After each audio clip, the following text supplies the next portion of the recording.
Assalamualaikum warahmatullahi wabarakatuh. Perkenalkan, nama saya Sahila Rivia, NIM 2018 10 11 03 11 595. Saya di sini akan menjelaskan tentang hukum kepailitan. Pengertian hukum kepailitan. Kepailitan adalah suatu sitaan dan eksekusi atau seluruh kekayaan si debitur atau orang-orang yang berutang untuk kepentingan semua kreditor-kreditornya atau orang-orang yang berpiutang. Pengertian kepailitan di Indonesia mengacu pada Undang-Undang Nomor 37 Tahun 2004 tentang kepailitan dan penundaan kewajiban pembayaran utang, yang dalam pasal 2 menyebutkan 1. Ayat 1. Debitur yang mempunyai 2 atau lebih kreditor dan tidak membayar lunas sedikitnya satu utang yang telah jatuh tempo dan dapat ditagih dinyatakan pailit dengan putusan pengadilan, baik atas permohonannya sendiri maupun atas permohonan satu atau lebih kreditornya.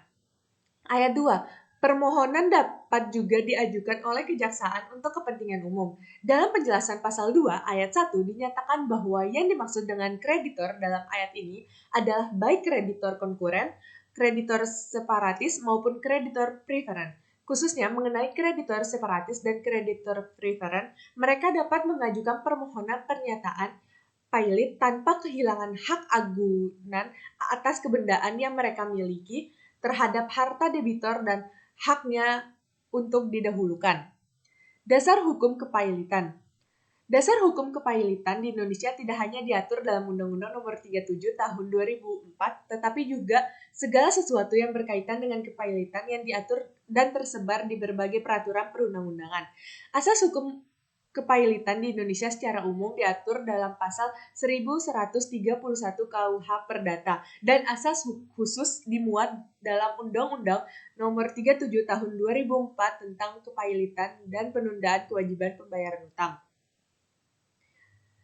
Pihak yang dapat mengajukan pailit. Di dalam pasal 2 Undang-Undang, kepailitan ditentukan pihak-pihak yang dapat mengajukan permohonan pernyataan pailit, yaitu 1. Debitor itu sendiri, 2. Kreditor, 3. Kejaksaan apabila menyangkut kepentingan umum, keempat, apabila debitor adalah perusahaan efek, bursa efek, lembaga keriling, dan penjamin, lembaga penyimpanan, dan penyelesaian hanya dapat diajukan oleh Otoritas Jasa Keuangan atau OJK sebagai pengganti dari Badan Pengawas Pasar Modal. Dan yang terakhir, apabila debitur adalah perusahaan asuransi, perusahaan reasuransi, dana pensiun atau BUMN yang bergerak di bidang kepentingan publik hanya dapat diajukan oleh Menteri Keuangan. Syarat untuk dapat mengajukan pailit. Syarat utama sebagai dasar hukum yang kuat dalam mengajukan permohonan pernyataan pailit sebagaimana disebutkan dalam pasal 2 ayat 1 Undang-Undang Kepailitan adalah 1. Debitor yang mempunyai 2 atau lebih kreditor dan debitor tersebut tidak membayar lunas sedikitnya satu utang yang telah jatuh waktu dan dapat ditagih. Pasal 2 ayat 1 Undang-Undang Kepailitan. Debitor yang mempunyai 2 atau lebih kreditor dan tidak membayar lunas sedikitnya satu utang yang telah jatuh waktu dan dapat ditagih dinyatakan pailit dengan putusan pengadilan, baik atas permohonannya sendiri maupun atas permohonan satu atau lebih kreditornya. Yang diakibatkan kepailitan.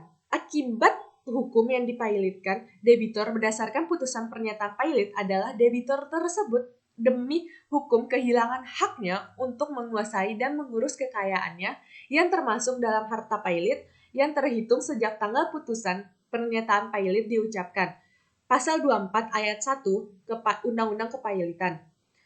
Kepailitan meliputi seluruh kekayaan debitur pada saat putusan pernyataan pailit diucapkan serta segala sesuatu yang diperoleh debitur tersebut selama proses kepailitan.